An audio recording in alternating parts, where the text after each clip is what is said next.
Hi, I want to do a first impression video on this Purdy 6.5 inch mini roller. I just used it for the first time. Actually, I loved it. Not much bad I could say about it. It did everything I hoped it would do. So I mostly used it. I rolled my second coat of primer with the 9-inch roller.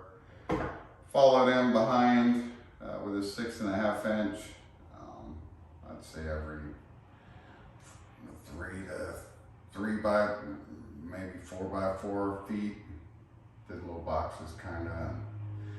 Followed with this to get rid of streaks and drips and stuff like that. So it worked perfect. Did catch a lot of buildup around here.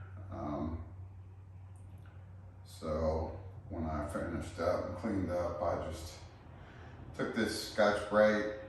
Wasn't 100% sure. I would have just called it a sponge with a scratch pad, but so I guess the actual name for that is polymer foam sponge with a scouring pad. So anyway, I just kind of worked it. It came right off. I'll probably most likely before use next time use some mineral oil to help it get a good spin. The one I used was the 1/4 inch nap, and that's for very smooth surfaces. They also make a 1/2 inch nap, and that would be for semi-smooth surfaces. So just the thickness of the fabric on them. Blew through it pretty quick, actually. It worked. It was just like I hoped it would. Roll it in with this. There's no cutting on that round with the brush, so got through it a lot quicker, and this was pretty awesome. As far as this goes, I did go ahead and cut in basically as close as I could with that. So most of the time I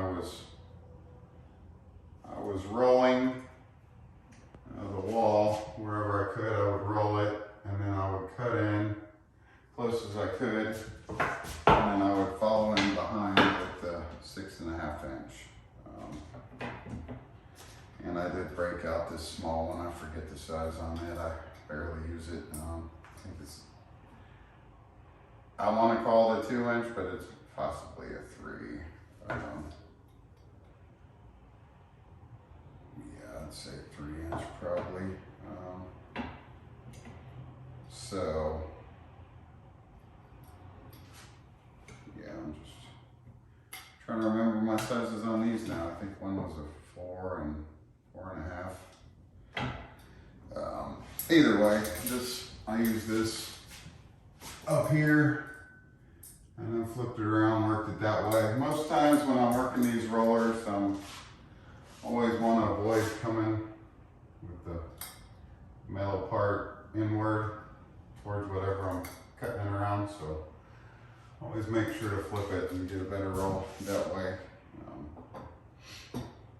Because even with this, even doing that, you want to be careful, because if you're getting too close, next thing you know, you rip through the tape, you're kind of in the zone doing your thing, and rip through that. So either way, that pretty awesome tool right there. I'd highly recommend that.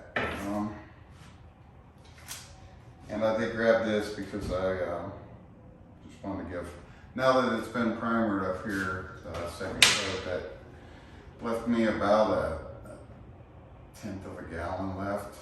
So in the end, on primer, that was almost 3 whole cans. So about $90 on primer. And this square footage I did for the flooring,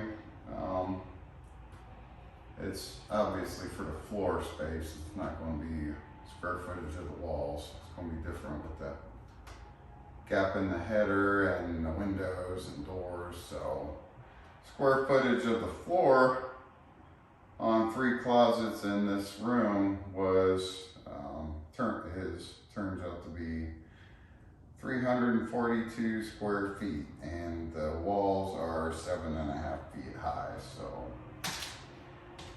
you know, that alone would almost be the ceiling square footage, and then you gotta factor in all the walls. So I don't have that math, but kind of give you an idea of the size of the room, how much primer that took. I'm guessing it's going to end up being almost 4 cans of that finished paint.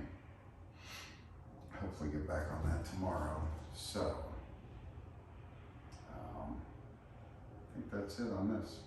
Like I said, it would be the Purdy 6.5 inch. I love all the tools I've used so far. Haven't had any complaints on any of them. Yeah, so other than that, take care. God bless.